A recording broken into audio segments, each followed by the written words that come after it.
Hello and welcome to IELTS Skills Tips, and in today's bite-sized video lesson I'll be looking at the speaking test, specifically part 2, how to speak for 2 minutes.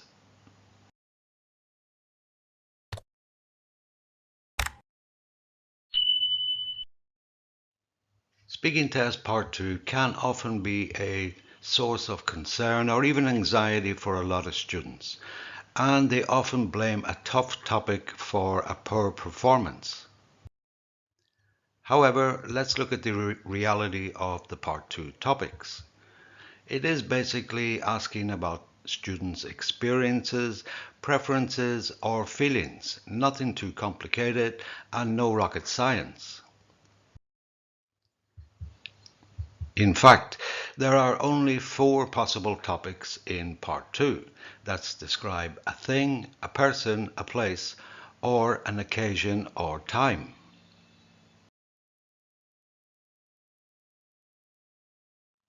So once students have got over their topic anxiety, let's look at a simple example. And this one is describing a thing. The prompt card reads, describe a website that you find useful. You should say what website it is, what you can do on this site, how often you use it, and say why you think it's so useful.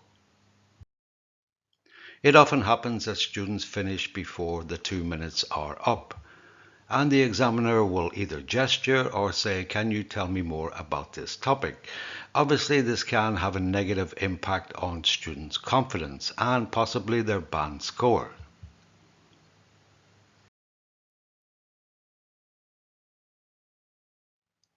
Let's look at some tips for how to speak for 2 minutes. First of all, it's obvious, but answer the prompt questions.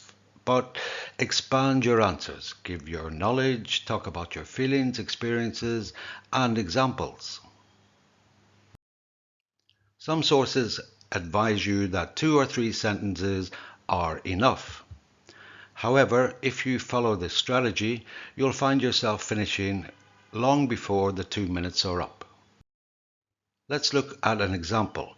The prompt question is, how often do you use this site? Here is an answer with the 2-3 sentences enough strategy.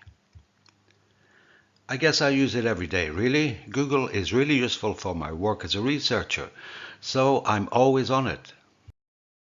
And compare this to a never enough strategy. Well, it's fact that I use it all the time, I guess every day. I need it for my job as a researcher, and it's the go-to site for everything and anything you need to know or verify or check. But it's not all serious work-related stuff. It's a place to find what you're looking for, and I reckon it's a great site. Like everyone else, I suppose.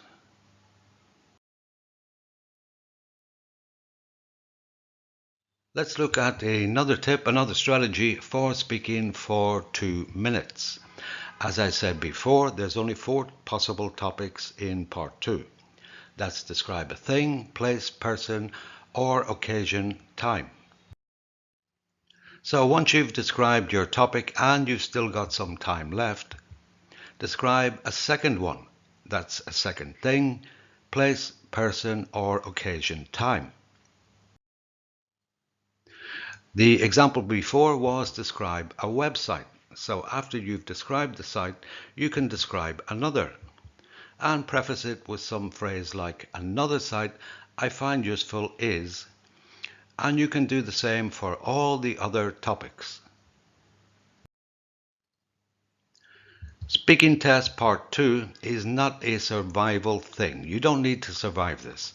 Try to follow these simple tips and this will increase your confidence and your overall band score.